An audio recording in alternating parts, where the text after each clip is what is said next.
नाले व कल आना भाग 6। वो थोड़ा और आगे बढ़ ही रही। धीरे धीरे अपने डर को खुद में समेटते हुए उसने कांपते होठों से आवाज लगाई, भोली ओ भोली, और अपनी नजरें इधर उधर घुमाई। तभी अचानक उसकी नजर एक औरत पर पड़ी जिसने काले वस्त्र पहने हुए थे, बिखरे हुए बाल थे, उसके चारों ओर खून बह रहा था। वो वहां जमीन पर बैठी हुई कुछ खा रही थी। उसके चबाने की आवाज गूंज रही थी। वह स्त्री उसको देखकर बहुत ज्यादा सहम गई थी। उसके शरीर से पसीना छूट रहा था। वो डर से थर थर कांप रही थी। फिर भी उसने डरते डरते आवाज दी, भोली भोली। उसकी आवाज सुनते ही उस भयानक सी दिखने वाली महिला ने चबाते चबाते वह बैठे बैठे बिना धड़ घुमाए उसकी ओर अपना पूरा सर घुमा दिया। अब वह उस स्त्री को वहीं बैठे बैठे अपनी खौफनाक आंखों से घूर रही थी और उसके हाथ में ही थी भोली जिसे वो चबा चबा कर खा रही थी। उस गर्भवती स्त्री ने जब ये भयानक देखा तो उससे रहा नहीं गया और वो अपनी भोली को उससे छीनने के लिए उसकी तरफ भागी। इससे पहले कि वो कुछ कर पाती, उस भयानक खौफनाक चुड़ैल ने उस स्त्री को जोर से धक्का दिया।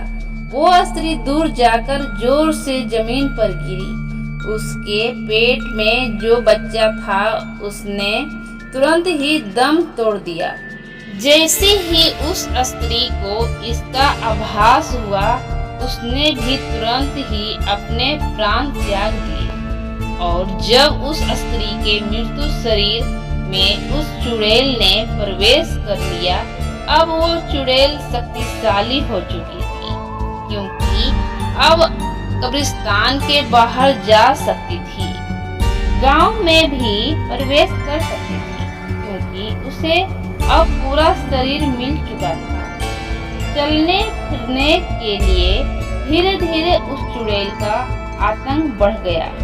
उसने सभी कब्रिस्तान की चुड़ैलों को भी खुद में मिला लिया और उसकी शक्ति बहुत अधिक बढ़ चुकी थी। गांव की स्थिति खराब होने लगी थी। आलम ये था जो भी पुरुष अकेला सोता था वो अगली सुबह अपने बिस्तर से गायब मिलता था।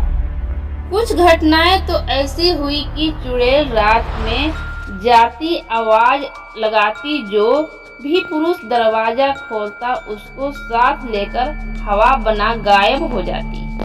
धीरे धीरे गांव में पुरुषों की संख्या कम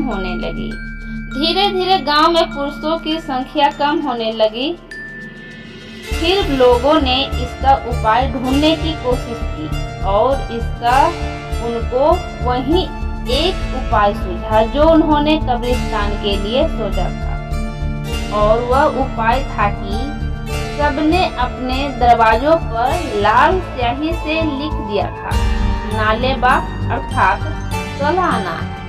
ऐसा करने से यह फायदा हुआ कि जब भी चुड़ैल किसी के घर आती और उसके घर के बाहर ही नालेबा लिखा हुआ पाती तो वापस चली जाती और फिर अगले दिन आती और फिर वही नालेबा लिखा पाती और वापस चली जाती है। इस तरह यह क्रम चल रहा था और वो लोग अपने घर में सुरक्षित रहते थे। परंतु ऐसा करने से उनकी दिनचर्या पर असर पड़ने लगा। वो डरे सहमे से रहने लगे। घर से बाहर निकलना उनके लिए दुर्लभ था। रात को उन्होंने किसी भी कार्य के लिए बाहर जाना हो तो वह नहीं जा सकते थे। धीरे धीरे सभी लोगों ने उस गांव से पलायन शुरू कर दिया और वह गांव धीरे धीरे खाली हो गया। कहते हैं गांव अभी भी है और वह चुड़ैल भी अभी भी है। उस चुड़ैल का दायरा बहुत बढ़ चुका है। वह आते जाते लोगों को परेशान करती है, उन्हें डराती और पुरुषों को तो वह अपने साथ लेकर गायब हो जाती है।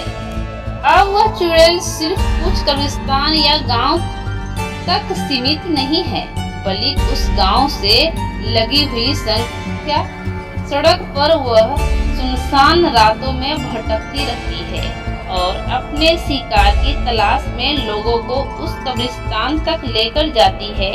वह कोई भी रूप धारण कर सकती है। वह किसी स्त्री या किसी पुरुष का जिस प्रकार संभव हो उसी रूप में लोगों को अपने पास लेकर आती है और उनका भक्षण करती है।